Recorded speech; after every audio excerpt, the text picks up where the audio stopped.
আসসালামু আলাইকুম। এসএসসি কেমিস্ট্রির আরেকটি নতুন ক্লাসে তোমাদের সবাইকে স্বাগতম। এই ক্লাসে আমরা রসায়নের তৃতীয় অধ্যায়ের one of the most important topic পরমাণু ইলেকট্রন বিন্যাস সম্পর্কে জানার চেষ্টা করব। চলো শুরু করা যাক। পরমাণুর ইলেকট্রন বিন্যাস সম্পর্কে জানতে হলে আমাদের অবশ্যই প্রধান শক্তি স্তর সম্পর্কে জানা থাকতে হবে, যেটাকে আমরা ইলেকট্রনের কক্ষপথ হিসেবে চিনি। আমরা আগের ক্লাসে বোর এবং রাদারফোর্ডের পরমাণুর মডেল সম্পর্কে জেনেছিলাম। সেখানে বোরের মডেল আলোচনা করার সময় আমরা দেখেছিলাম যে উনি যখন তার মডেলটা উপস্থাপন করেন তখন তিনি বলেছিলেন পরমাণুর ইলেকট্রন সমূহ নির্দিষ্ট একটা কক্ষপথে ঘোরাফেরা করে। ওই যে কক্ষপথটার কথা বলা হচ্ছে, ওই কক্ষপথটা হচ্ছে প্রধান শক্তি স্তর, যেটাকে এন দ্বারা প্রকাশ করা হয়। আমি এখানে নোট করে দিই তোমাদের জন্য, প্রধান শক্তি স্তর।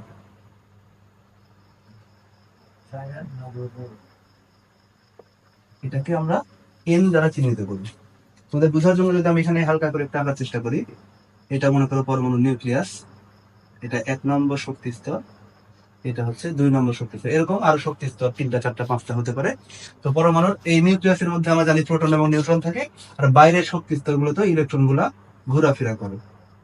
আচ্ছা, এরকম ভাবে ঘোরাফেরা করছে। তাহলে এইগুলোকে বলা হয় প্রধান শক্তি স্তর বা ইলেকট্রনের জন্য কক্ষপথ। তো এই শক্তি স্তর সম্পর্কে ধারণা যদি আমাদের ক্লিয়ার থাকে এবং এরপর উপশক্তি স্তর সম্পর্কে একটু জানতে হবে, তাহলে আমরা খুব সহজেই ইলেকট্রন বিন্যাস করতে পারবো। তো এই যে প্রধান শক্তি স্তর গুলো আছে, এই প্রধান শক্তি স্তরকে আমরা এন দ্বারা চিহ্নিত করি। প্রথম প্রথম প্রধান শক্তি স্তরকে বোঝানোর জন্য আমরা এন এর মান 1 মনে করব, ধরবো। দ্বিতীয় প্রধান শক্তি স্তরের জন্য এন এর মান হবে 2। আমি একটু লিখি এখানে, প্রথম প্রধান শক্তি স্তর, প্রধান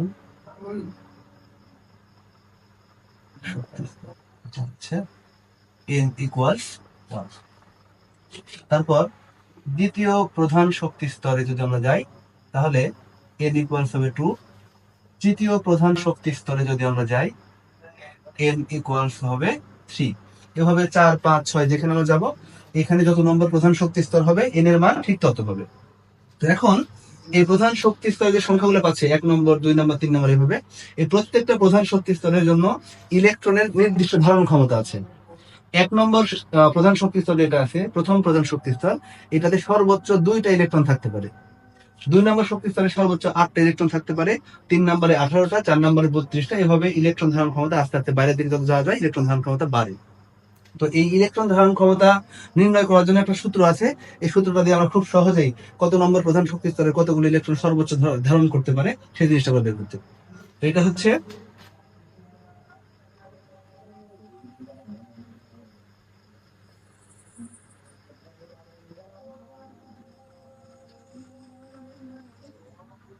হচ্ছে 2n²।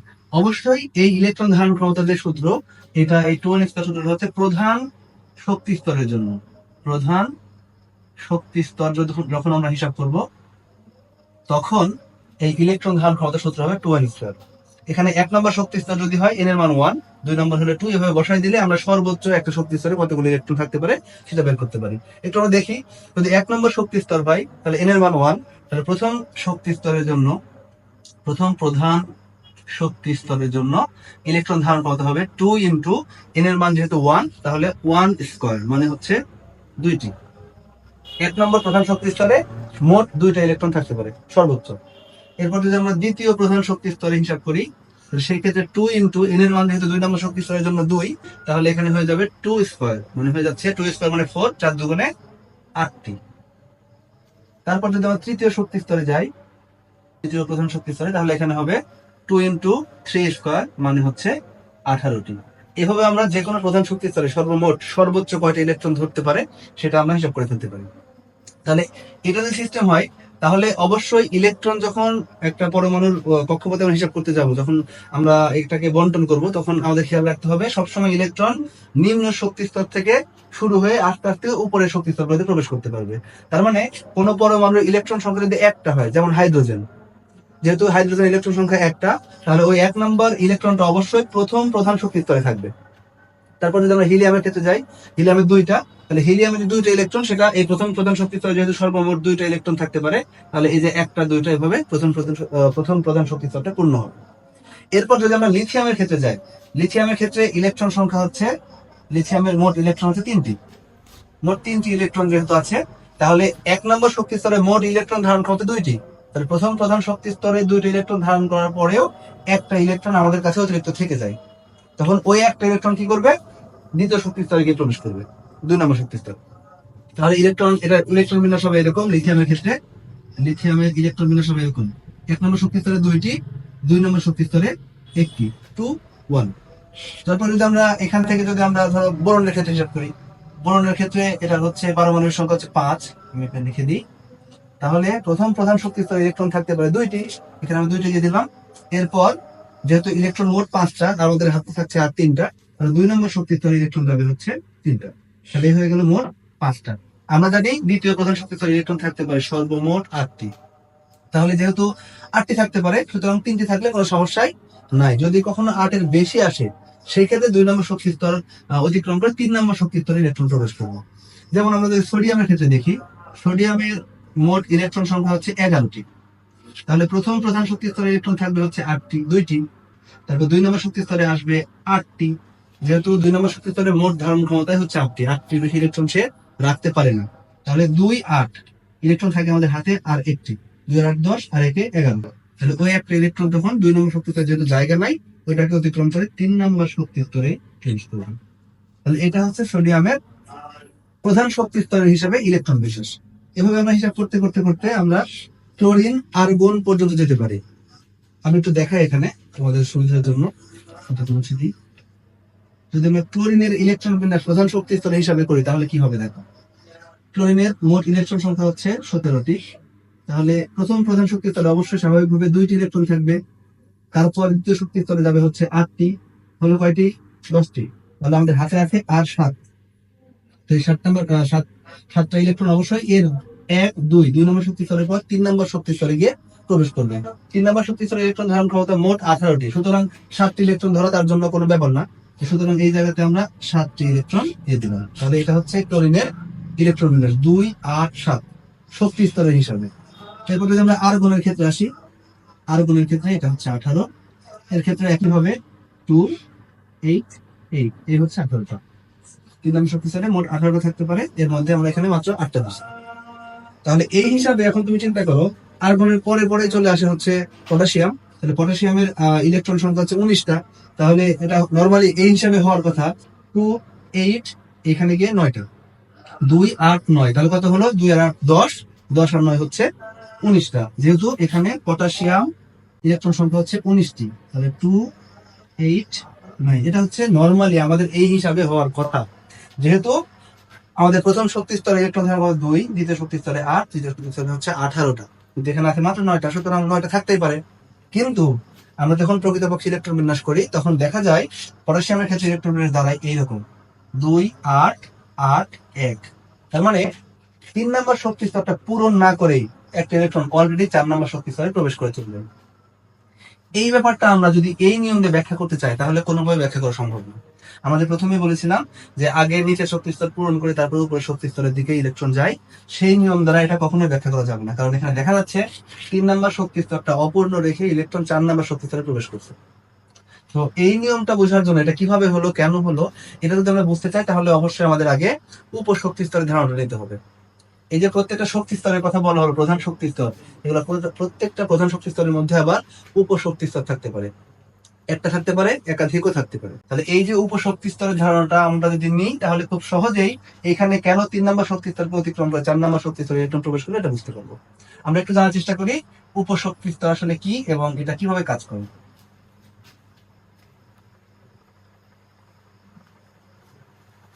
তো উপশক্তি স্তর মানে হচ্ছে এক একটা শক্তি স্তরের মধ্যে আবার কয়েকটা পার্টে ভাগ হতে পারে। একটা শক্তি স্তরকে এক বা একাধিক পার্টে ভাগ করা যেতে পারে, ওই প্রত্যেকটা ছোট ছোট অংশকে আমরা উপশক্তি স্তর বলে থাকি। এবং উপশক্তি স্তরকে আমরা এল দ্বারা চিহ্নিত করি। উপশক্তি স্তরকে আমরা সবগুলো উপশক্তি স্তরকে আমরা একসাথে এল দ্বারা, স্মল এল দ্বারা প্রকাশ করে থাকি। এবং আমি এইমাত্র বললাম যে এখানে উপশক্তি স্তর গুলো 1 থেকে শুরু করে 1 2 3 4 5টা হতে পারে, আরো বেশিও হতে পারে, যদি অত বেশি লাগে না ইলেকট্রন বিন্যাসের ক্ষেত্রে এখন পর্যন্ত, কিন্তু হতে পারে 3টা 4টা পর্যন্ত। তাহলে এই যে উপশক্তি স্তর গুলো আমরা পাচ্ছি, প্রত্যেকটা উপশক্তি স্তরে ভিন্ন ভিন্ন নামও রয়েছে। তো প্রথম যে উপশক্তি স্তরটা আছে, প্রথম উপশক্তি স্তর,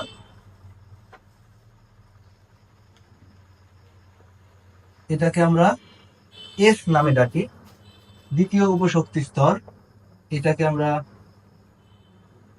পি নামে ডাকি। তৃতীয় উপশক্তি স্তর যেটা আছে এটা হচ্ছে ডি, আর 4 নাম্বার যে উপশক্তি স্তরটা আছে এটা হচ্ছে এফ। মোটামুটি এই কটা উপশক্তি স্তর সম্পর্কে জানলে আমাদের হয়ে যাবে। তাহলে এই 4টা নামে আমরা উপশক্তি স্তর বলে থাকি এবং সবগুলো উপশক্তি স্তর সাধারণভাবে আমরা এল দ্বারা প্রকাশ করে থাকি। তাহলে এখন আমাদের জানতে হবে এই যে উপশক্তি স্তর গুলো আছে এগুলোর মধ্যে ইলেকট্রন কিভাবে ধারণ করে এরা, এবং কিভাবে ইলেকট্রন গুলা একটা উপশক্তি স্তর ছেড়ে মানে পূর্ণ করে আরেকটা উপশক্তি স্তরের দিকে আস্তে আস্তে আগায়। তো এখানে আমাদের আরেকটা ব্যাপার জানতে হবে, সেটা হচ্ছে আমরা এই যে উপশক্তি স্তরকে এল দিয়ে প্রকাশ করলাম, এই এল এর মানটা ভিন্ন ভিন্ন উপশক্তি স্তরের জন্য ভিন্ন ভিন্ন হতে পারে। সূত্র হচ্ছে উপশক্তি স্তরের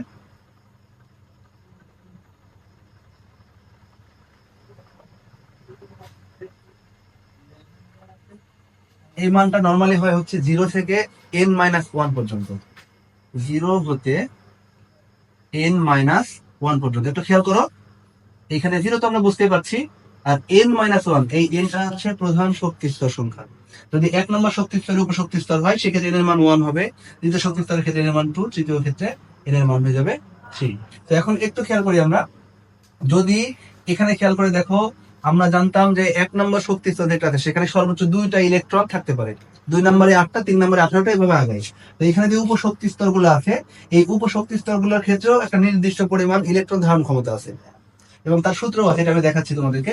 আগে আমি এখানে দেখাই যে কোন শক্তি স্তর, কোন উপশক্তি স্তরটা সর্বোচ্চ কয়টা ইলেকট্রন ধারণ করতে পারে। তো এস যে উপশক্তি স্তরটা আমাদের কাছে আছে এই উপশক্তি স্তরটা মোট 2টা ইলেকট্রন ধারণ করতে পারবে সর্বোচ্চ।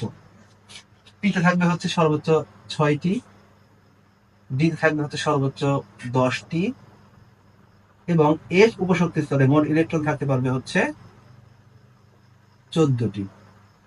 এর বেশি ইলেকট্রন কেউ ধারণ করতে পারবে না। এই উপশক্তি স্তরের জন্য যে ইলেকট্রন ধারণ ক্ষমতা যে ক্রম, সেটাও বের করার জন্য একটা সূত্র আছে, সেটা আমি এখানে লিখে দেখাচ্ছি। উপশক্তি স্তরের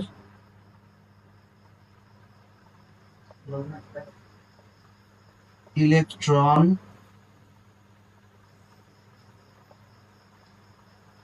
ধারণ ক্ষমতা, এটা হচ্ছে 2 × 12 + 1। এই সূত্র থেকে আমরা উপশক্তি স্তরের ইলেকট্রন ধারণ ক্ষমতা নির্ণয় করতে পারি। তো এখানে হচ্ছে এলটা হচ্ছে অবশ্যই উপশক্তি স্তরের সংখ্যা, কোন উপশক্তি স্তরটা আমরা ইলেকট্রন ধারণ ক্ষমতা বের করতে চাই সেটা আমাদের এল এর মান দ্বারা আমরা বুঝবো এখান থেকে, এবং এল এর মানটা কিভাবে বের করতে সেটা আমরা জানবো, সমস্যা নাই। তো 2 × 12 + 1, তো এল এর মানটা যদি আমরা বুঝতে চাই, আমি আগে বলেছি এখানে যে উপশক্তি স্তরের যে মান যেটাকে আমরা এল দিয়ে প্রকাশ করছি, এল এর মান হচ্ছে 0 থেকে n-1 পর্যন্ত। আচ্ছা, একটু খেয়াল করি যে এখানে যে বলা আছে প্রথম প্রধান উপশক্তি স্তর যেটা তার হচ্ছে এস, এটার নাম, এটাতে সর্বোচ্চ 2টা ইলেকট্রন থাকতে পারে। তাহলে 2টা ইলেকট্রন যদি থাকতে পারে, একটু খেয়াল করে দেখো, আমাদের যে পরমাণুটা আমরা এখানে এঁকেছিলাম এটা যদি নিউক্লিয়াস হয়, 1 নম্বর শক্তি স্তর, 2 নম্বর শক্তি স্তর, দুইটা দিয়ে আমি দেখাই। তো 1 নম্বর শক্তি স্তরে মোট ইলেকট্রন থাকতে পারে কয়টা? 2টা, 2টার বেশি ইলেকট্রন এখানে থাকতে পারে না। তাহলে খেয়াল করো তো, 1 নম্বর শক্তি স্তরে যেহেতু মোট ইলেকট্রন ধারণ ক্ষমতা হচ্ছে 2টা, তাহলে এইখানে যদি আমরা এস উপশক্তি স্তরটা বসাই, এস এর মধ্যে ইলেকট্রন থাকতে পারছে হচ্ছে 2টা, তাহলে এখানে এস উপশক্তি স্তর দিয়ে দিলে এখানে এস এর মধ্যে যে 2টা ইলেকট্রন থাকে সেটা দিয়ে আমরা 1 নম্বর শক্তি স্তরটাকে পূরণ করে ফেলতে পারি। সুতরাং 1 নম্বর শক্তি স্তরে এস বাদে আর কোনো উপশক্তি স্তরের প্রয়োজন হয় না, এই কারণে এর কোনো অস্তিত্ব নাই, এখানে পি, ডি বা এফ কোনো উপশক্তি স্তরের অস্তিত্ব থাকবে না। 2 নম্বর ক্ষেত্রে যদি আমরা যাই, 2 নম্বর শক্তি স্তরে মোট ইলেকট্রন ধারণ ক্ষমতা হচ্ছে 8টি। 2 নম্বর শক্তি স্তরে মোট ইলেকট্রন থাকতে পারে হচ্ছে এরকম ভাবে 8টি। তাহলে এই যে 8টি ইলেকট্রন থাকছে, তো আমরা জানি 2 নম্বর শক্তি স্তরের মধ্যে আবার এই প্রথম শক্তি স্তরের মতো করে এস থেকে শুরু হয়ে এস, পি, ডি এর উপশক্তি স্তরগুলো অবস্থান করতে পারবে। তো প্রথমে অবশ্যই এস উপশক্তি স্তর আসবে, তারপরে পি, তারপরে ডি, তারপরে এস। তো 2 নম্বর শক্তি স্তরে যদি আমরা এস উপশক্তি স্তরটা দিই, তাহলে এস এর মধ্যে ইলেকট্রন থাকতে পারে হচ্ছে 2টি, এখানে মোট থাকে হচ্ছে 8টি। তাহলে 2টি যদি জায়গায় থাকে কয়টা আমাদের আরো 6টা, 6টা ইলেকট্রন থাকবে কোথায় এখন? অবশ্যই এস এর পরে আমাদের পি উপশক্তি স্তর চলে আসবে, তো পি এর মধ্যে ইলেকট্রন থাকতে পারে হচ্ছে 6টা। তাহলে এখানে এই শক্তি স্তরের মধ্যে এস এর মধ্যে 2টা আর পি এর মধ্যে 6টা, এই মোট 8টা ইলেকট্রন থাকার জন্য আমাদের এই 2টা উপশক্তি স্তরের প্রয়োজন হচ্ছে বা অরবিটালের প্রয়োজন হচ্ছে। এরপর যদি 3 নম্বর শক্তি স্তরে আমরা যেতাম, সেই ক্ষেত্রে এস, পি এর পরে ডি, তারপরে এফ, এভাবে আস্তে আস্তে আসবে। তো এখন এই যে এখানে খেয়াল করে দেখো, তার মানে 1 নম্বর শক্তি স্তরে শুধু এস অরবিটাল, 2 নম্বর শক্তি স্তরে এফ এবং পি অরবিটাল, 3 নম্বর শক্তি স্তরে এভাবে এফ এর পরে পি, তারপরে ডি আসবে, তারপরে আরো যদি বাইরের দিকে যাই এস পি ডি এফ, চারটা আমাদের প্রয়োজন হতে পারে। তো এখন আমরা কি করব, আমাদের এখানে জানতে হবে যে এই যে আমাদের এখানে n মাইনাস 1 পর্যন্ত আমার বলা হলো, তো আমরা প্রত্যেকটা উপশক্তি স্তরের জন্য বা অরবিটালের জন্য আমরা n মাইনাস 1 বলতে এখানে কিভাবে মানটা বের করতে হবে সেটা আমি জানবো। তো 1 নাম্বার যে আমাদের এখানে আছে এস অরবিটাল, এটা এই পাশে একটু মুছে দিচ্ছি আমি। এস অরবিটালের ক্ষেত্রে অবশ্যই আমাদের এই যে আমাদের এল এর মান, এই এল এর মান হবে 0। এক্ষেত্রে বাকি কোনো হিসাব টিকাস আমাদের করার দরকার নাই। আমরা পি এর ক্ষেত্রে যখন আসবো, পি এর জন্য এল এর মান হবে হচ্ছে, এই যে এখানে বলা আছে 0 থেকে n মাইনাস 1 পর্যন্ত। তো এই ক্ষেত্রে হচ্ছে এস যে শক্তি স্তরের মধ্যে আমরা যাই না কেন, 1 নম্বর শক্তি স্তরের জন্য যেহেতু শুধুমাত্র এস অরবিটাল অবস্থান করে, এই জন্য এল এর মান 0। 2 নম্বর শক্তি স্তরে এস অরবিটাল এবং পি অরবিটাল দুইটা থাকে, তো এস অরবিটালের জন্য অবশ্যই হচ্ছে এল এর মান 0 হবে 2 নম্বর শক্তি স্তরে যদি আমরা আসি। আর যেহেতু 2 নম্বর শক্তি স্তরের মধ্যে এস এর পরে পি অরবিটালে চলে আসে, এই জন্য ওখানে এই n প্লাস 1 পর্যন্ত আমাদের হিসাব করি, তাহলে 2 নম্বর শক্তি স্তরের ক্ষেত্রে আমাদের এল এর মান এই ক্ষেত্রে হবে হচ্ছে 1। ডি এর ক্ষেত্রে যদি আমরা আসি, ডি এর ক্ষেত্রে হবে এটা হচ্ছে 2, আর হচ্ছে সরি এল এর মান হচ্ছে 2, আর এফ এর ক্ষেত্রে হচ্ছে এটা এল সমান হয়ে যাচ্ছে 3। আমি এই বিষয়টাকে তোমাদের আরেকটু বুঝায় দেখাই। দেখো এই সূত্রটা এখানে লেখা থাকুক, আমরা এখানে উপশক্তি স্তর না বলে প্রধান শক্তি স্তরের কথা একটু বলি। প্রধান শক্তি স্তর। তো 1 নম্বর প্রধান শক্তি স্তরে যদি আমরা হিসাব করি, 1 নম্বর প্রধান শক্তি স্তরে আমাদের থাকতে পারে হচ্ছে এস অরবিটাল এবং পি অরবিটাল। আচ্ছা, তাহলে এস যদি হয়, এস এর জন্য অবশ্যই আমাদের এল এর মান হবে 0। কিন্তু 1 নম্বর শক্তি স্তরে শুধু এস অরবিটালে থাকে, এই ক্ষেত্রে আমাদের আর বাকি পি, তারপর ডি, এফ, এই অরবিটাল গুলো একটাও আসবে না, প্রয়োজন নাই। 2 নম্বর প্রধান শক্তি স্তরে যখন আমরা যাব, এইখানে কিন্তু আমাদের শুধু এস থাকবে না, প্রথমে থাকবে এস। এস এর ক্ষেত্রে আমরা এল এর যে মান সেটা পাবো অবশ্যই 0, কিন্তু এস এর পরে আমাদের পি অরবিটালটা আসবে, তাহলে পি অরবিটালের জন্য আমাদের এইখানে এল এর মান হবে হচ্ছে 1। 3 নম্বর প্রধান শক্তি স্তরে যদি আমরা আসি, তাহলে এই ক্ষেত্রে অবশ্যই এস আমরা অরবিটাল যদি সিলেক্ট করি, তাহলে সেই ক্ষেত্রে এল এর মান হবে 0। 3 নম্বর প্রধান শক্তি স্তরে এস অরবিটালের পরে পি অরবিটালটা আসবে, পি অরবিটালের ক্ষেত্রে আমাদের এখানে এল এর মান হবে 1, তারপর অবশ্যই ডি অরবিটালটাও আসবে, এখানে ডি অরবিটালের ক্ষেত্রে এল এর মান হবে হচ্ছে 2। একইভাবে যদি 4 নম্বরে আমরা যাই, তাহলে এস এর মান, এস এর জন্য 0, পি এর জন্য 1, ডি এর জন্য 2 এবং পর্যায়ক্রমে এফ এর জন্য আমরা 3 মান পাবো, এল এর মান পাবো হচ্ছে 3। তার মানে 1 নম্বর শক্তি স্তরে আমরা এই যে এল এর মান পাচ্ছি শুধু 0, 2 নম্বর শক্তি স্তরে পাচ্ছি হচ্ছে 0 এবং 1, 3 নম্বর শক্তি স্তরে পাচ্ছি হচ্ছে 0, 1, 2, 4 নম্বর শক্তি স্তরে আমরা যদি লিখতাম তাহলে এখানে পেতাম হচ্ছে 0, 1, 2 এবং 3। এই যে এল এর মান গুলো পাওয়া যাচ্ছে, এই এল এর মান ব্যবহার করে মূলত আমরা ইলেকট্রন বিন্যাস গুলো করতে পারবো, পরবর্তীতে হিসাবটা পাবো।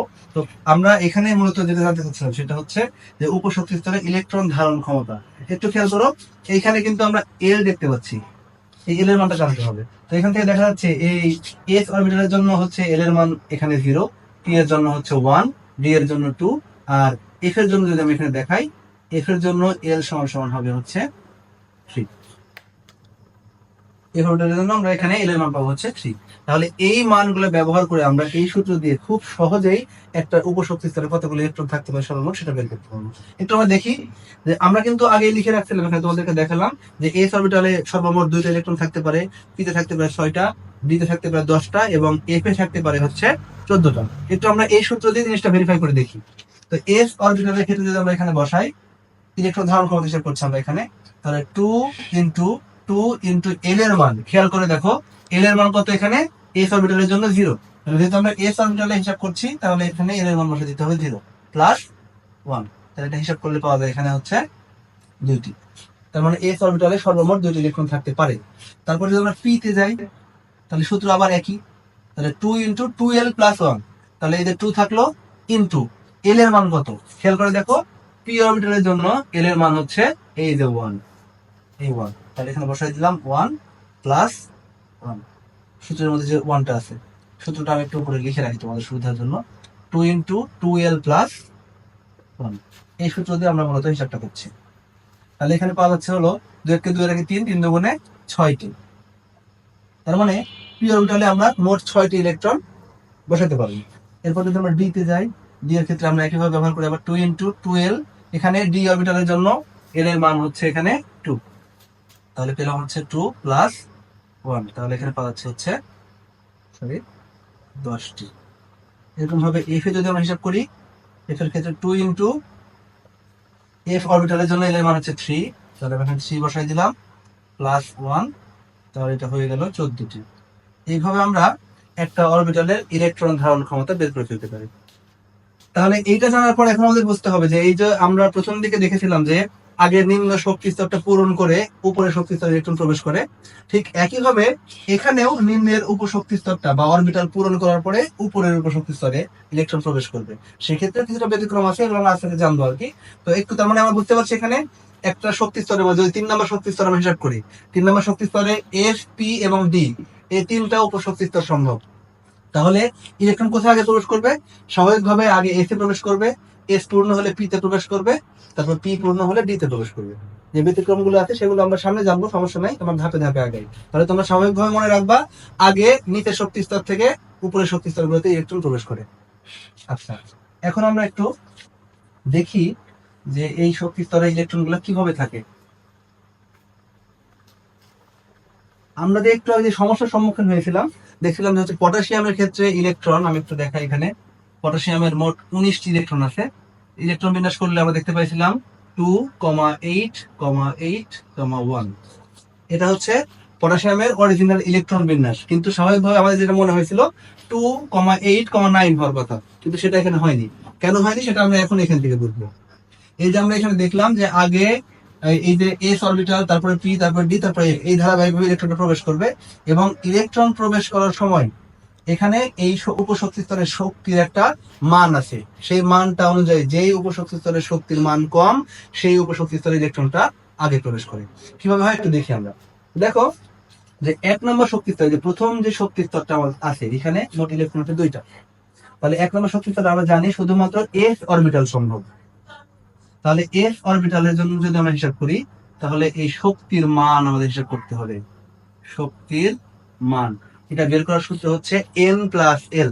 এটা হচ্ছে এন প্লাস এল। তো এই এন প্লাস এল এর মান আমাদের বের করতে হবে। শক্তির মানটা হচ্ছে এন প্লাস এল। তাহলে এনটা কি?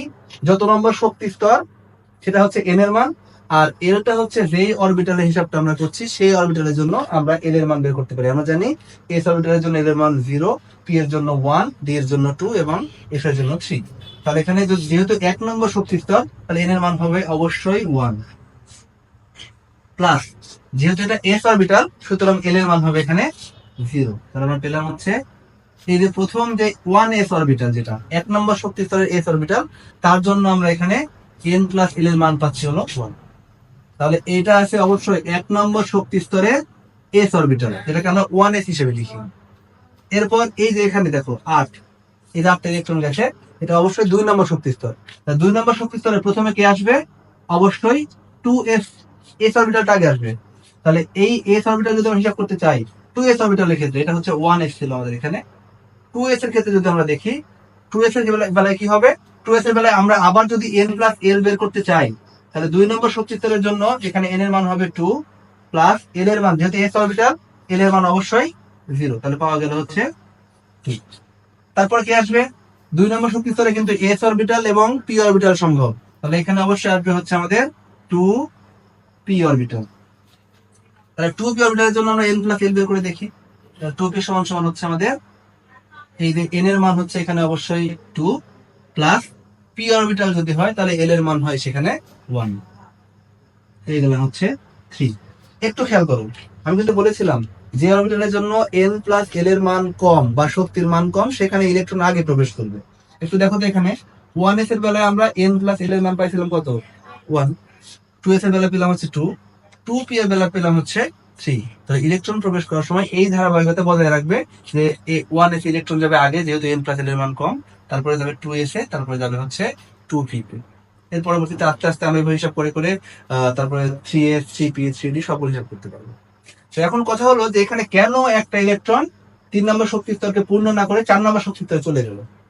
একটু আমরা ইলেকট্রন বিন্যাস ডিটেইলে দেখার চেষ্টা করি। পটাশিয়ামের ক্ষেত্রে যদি আমরা এখানে দেখাই, পটাশিয়াম 19, এটা ইলেকট্রনের হচ্ছে এরকম 1s, 1 নম্বর শক্তি স্তরে s অরবিটাল ইলেকট্রন থাকে হচ্ছে 2টা, তারপরে হচ্ছে 2s, 2 নম্বর শক্তি স্তরে অবশ্যই আগে s আসবে, তাহলে s পূর্ণ হয়ে গেল 2s2, তারপর আসে হচ্ছে 2p। যেহেতু ইলেকট্রন মোট 19টা আছে, তার মানে এখানে আমরা p অরবিটালে ইলেকট্রন ধারণ করতে 6টা, তাহলে এখানে 6টা ইলেকট্রন দিয়ে দিতে পারি, তাহলে 2 2 4 আর 6 হয়ে গেল 10টা। এখন বাকি আছে কয়টা? আরো আমাদের কাছে বাকি আছে 9টা। তাহলে এরপর অবশ্যই স্বাভাবিকভাবে আসবে কে? 3s orbital. 3s থাকতে পারে ইলেকট্রন দুইটা। s অরবিটাল যেখানে থাকুক না কেন, 1 নম্বর শক্তি স্তর হোক বা 10 নম্বর শক্তি স্তর হোক, যেটাই হোক না কেন, অবশ্যই s অরবিটালের মধ্যে ইলেকট্রন থাকতে পারবে সর্বোচ্চ 2টা। আচ্ছা, তাহলে এখানে 12টা গেল। এরপর আসবে অবশ্যই স্বাভাবিকভাবে 3p অরবিটাল আসবে। 3p অরবিটালে ইলেকট্রন থাকতে পারে হচ্ছে 6টা, তাহলে হয়ে গেল 10 আর 2 12 আর 6 18। এখন একটা ইলেকট্রন আছে এখানে, 18 পরে একটা অতিরিক্ত ইলেকট্রন আসবে। স্বাভাবিকভাবে তোমার মনে হতে পারে যে এটা হচ্ছে আমাদের 3d দেওয়ার কথা। 3D তে যদি যাই, তাহলে 3D অরবিটালটা অবশ্যই 3 নাম্বার শক্তি স্তরে আছে। তাহলে 3D তে যদি ইলেকট্রনটা যেত, তাহলে অবশ্যই এটা ইলেকট্রন বিন্যাস এরকম হতো না, 2,8,8,1 এরকম হতো না, না হয়ে বরং কি হতো, না হয়ে এরকম হতো 2,8,9, যেহেতু 3 নাম্বার শক্তি স্তরে আছে। তো এখানে আসলে প্রকৃতপক্ষে 3D অরবিটালে যায় না, না গিয়ে যায় হচ্ছে 4s। এই একটা ইলেকট্রন চলে গেছে, যে একটা ইলেকট্রন ছিল সেই একটা ইলেকট্রন চলে গেছে হচ্ছে আমাদের 4s। কেন গেল?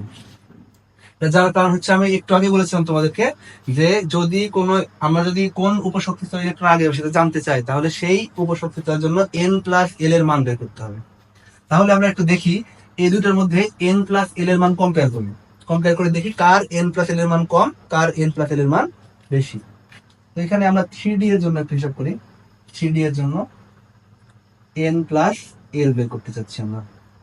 তাহলে nটা হচ্ছে প্রধান শক্তি স্তর সংখ্যা, প্রধান শক্তি স্তর হচ্ছে এখানে 3, প্লাস ডি এর জন্য যদি আমরা এল এর মান বের করি, ডি এর জন্য এল এর মান হচ্ছে 2, আমরা একটু আগে দেখেছি। তাহলে এখানে n+l এর মান পাওয়া গেল হচ্ছে 5। তাহলে 3D শক্তি স্তরের উপশক্তি স্তরের শক্তি হচ্ছে 5। এখন আমরা একটু 4s দেখি। 4s এর জন্য যদি আমরা n+l নির্ণয় করি, তাহলে এখানে অবশ্যই 4 নম্বর শক্তি স্তর যেহেতু, তার মানে অবশ্যই এখানে আমাদের n এর মান হবে 4, প্লাস l এর মান s অরবিটালের জন্য হচ্ছে 0। তাহলে আমরা পেলাম এখানে হচ্ছে 4। তাহলে দেখা যাচ্ছে 4s এর n+l এর মান 3D এর n+l এর মানের চেয়ে কম। যেহেতু 4s এর n+l এর মান কম, এই কারণে 3D তে ইলেকট্রন আগে না গিয়ে 4s এ আগে যাবে। 4s পূর্ণ হওয়ার পর যদি ইলেকট্রন অতিরিক্ত থাকে, সেই ক্ষেত্রে 3D তে ইলেকট্রন প্রবেশ করতে পারে। যেটা তোমরা পটাশিয়ামের পরবর্তী যে ইলেকট্রন পরমাণুগুলো আছে, যেমন স্ক্যান্ডিয়াম, টাইটানিয়াম, ভ্যানাডিয়াম, এগুলোর ক্ষেত্রে দেখতে পাবে। তাহলে এই কারণে মূলত আসলে 3D তে ইলেকট্রন প্রবেশ না করে 4s এ চলে গেছে, অর্থাৎ 3 নম্বর শক্তি স্তরটা পূর্ণ না করে এখানে আমাদের 4 নম্বর শক্তি স্তরের মধ্যে ইলেকট্রনটা প্রবেশ করছে। তো এই ছিল হচ্ছে আমাদের ইলেকট্রন বিন্যাসের মোটামুটি প্রাথমিক ধারণা। এছাড়াও কিছু ব্যতিক্রম আছে, আমাদের n+l এর নিয়ম দেখলাম, এই নিয়ম ছাড়াও কিছু ব্যতিক্রম নিয়ম আমাদের সামনে আসবে সামনে। তো ওই বিষয়টা আমরা পরবর্তীতে অন্য আরেকটা ক্লাসে আলোচনা করবো, কারণ এই ভিডিওটা অলরেডি অনেক বেশি লম্বা হয়ে গেছে, আমরা আর লম্বা করতে চাচ্ছি না। এই ভিডিওটা আজকের মতো এখানেই থাকবে। তোমরা পরবর্তী বিষয় সম্পর্কে জানতে হলে পরের ক্লাসটা তোমরা ফলো করলে জানতে পারবে ইনশাআল্লাহ। তো আশা করি এই ক্লাসটি দেখার পর পরমাণু ইলেকট্রন বিন্যাস সম্পর্কিত সকল কনফিউশন দূর হয়ে যাবে। তবুও যদি তোমাদের এই সম্পর্কিত কোনো প্রশ্ন থাকে, তাহলে তোমরা কমেন্ট বক্সে জানাবে, আমরা তোমাদের সমাধান করে দেওয়ার চেষ্টা করবো ইনশাআল্লাহ। আমাদের চ্যানেল বা পেজে তুমি নতুন হলে ফলো এবং সাবস্ক্রাইব করে কানেক্টেড থাকো। আল্লাহ হাফেজ।